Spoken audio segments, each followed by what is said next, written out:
जिस समाज की गैर राजनीतिक जड़ें मजबूत नहीं होती हैं,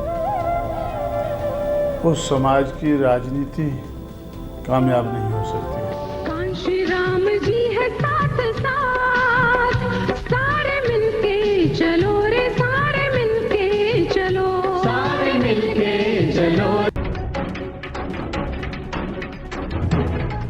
नमस्कार दोस्तों, बहुजन फ्रंटलाइन देख रहे हैं आप और मैं सुशील कुमार। दोस्तों, आज का दिन भारत के सामाजिक इतिहास में बेहद महत्वपूर्ण दिन है। आज हम उस महापुरुष को याद कर रहे हैं जिनकी संघर्ष भरी यात्रा ने लाखों करोड़ों SC, ST, OBC और शोषित समाज को आत्मसम्मान और अधिकारों की लड़ाई के लिए प्रेरित किया।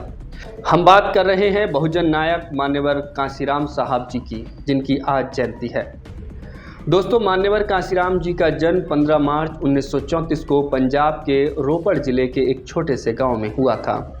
वे एक साधारण परिवार में जन्मे थे, लेकिन उनकी सोच असाधारण थी।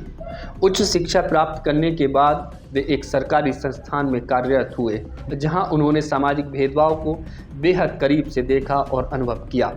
1960 के दशक में उन्होंने सरकारी नौकरी छोड़कर सामाजिक कार्यों की ओर रुख किया। बाबा साहब डॉक्टर भीमराव अंबेडकर के विचारों से प्रेरित होकर उन्होंने संगठित होकर संघर्ष करो का नारा दिया और सामाजिक न्याय की लड़ाई को नई दिशा दी। कांशीराम साहब ने 1971 में SC, ST, OBC और अल्पसंख्यकों के हक की आवाज़ बुलंद करने के लिए सामाजिक परिवर्तन प्रेरणा दल की स्थापना की। 1978 में उन्होंने बामसेफ यानी कि backward and minorities communities employees federation का गठन किया, जो शोषित समाज को जागरूक करने का एक मजबूत मंच बना। 1984 में कांशीराम साहब ने बहुजन समाज पार्टी यानी कि BSP की स्थापना की, जिसका उद्देश्य वंचित समाज को राजनीतिक ताकत देना था। उनका नारा था, जिसकी जितनी संख्या भारी उसकी उतनी हिस्सेदारी। समाज में समतामूलक व्यवस्था स्थापित करने की उनकी सोच को ये नारा बखूबी दर्शाता था। मान्यवर साहब ने कहा था, हम सत्ता की चाबी अपने हाथों में लेकर रहेंगे ताकि शोषित और वंचित समाज को न्याय मिल सके।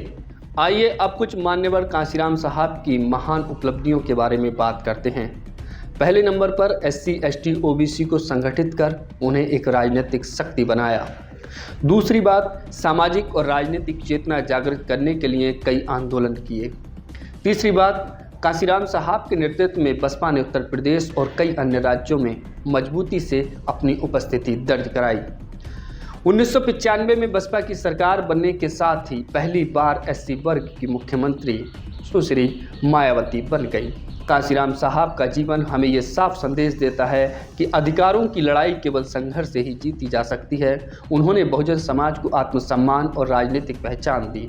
उनके संघर्ष और विचार हमें प्रेरित करते हैं कि हम अपने अधिकारों के प्रति जागरूक बने, संगठित हों और समाज में समानता लाने के लिए प्रयासरत रहें। आज उनकी जयंती पर हम सभी ये संकल्प लें कि उनके दिखाए मार्ग पर चलकर सामाजिक न्याय और समानता की इस लड़ाई को आगे बढ़ाएं। मान्यवर कांशीराम साहब अमर रहें। जय भीम, जय भारत। शुक्रिया।